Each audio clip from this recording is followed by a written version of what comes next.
Ladies and gentlemen, it is my great pleasure to present the Martin Luther King Community Foundation Advocate Award of 2019 to Mrs. Marian Wright Edelman.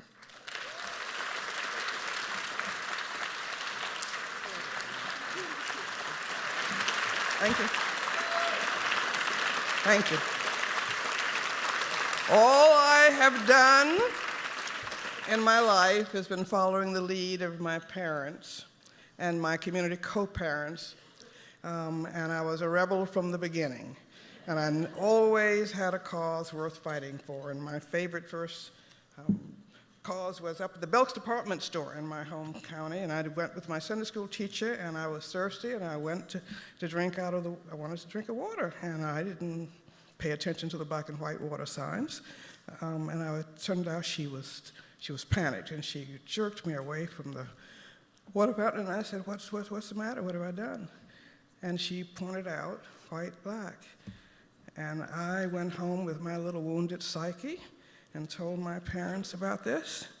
And they told me it wasn't about me, it was about the way the world was constructed. But when I got to be big enough, I could change that, but I didn't wait until I was big enough. I went and made a cause that I was a 4 or 5, I would change every water sign that was segregated. And so that gave me great confidence. But the point is,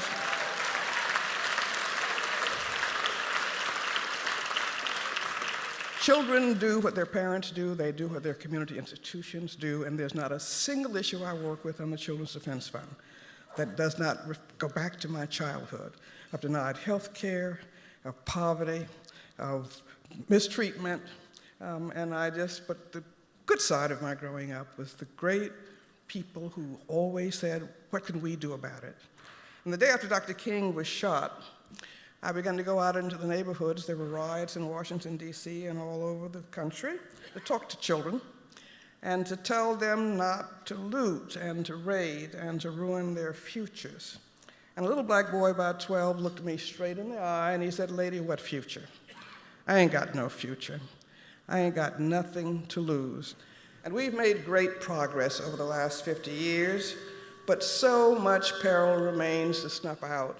But there should be no child in this country without the health care they need. And I loved my visit to this extraordinary center. I hope that everybody in every community would have the quality of care that I saw reflected when I went over to the Martin Luther King Hospital. And I congratulate you for your support of it.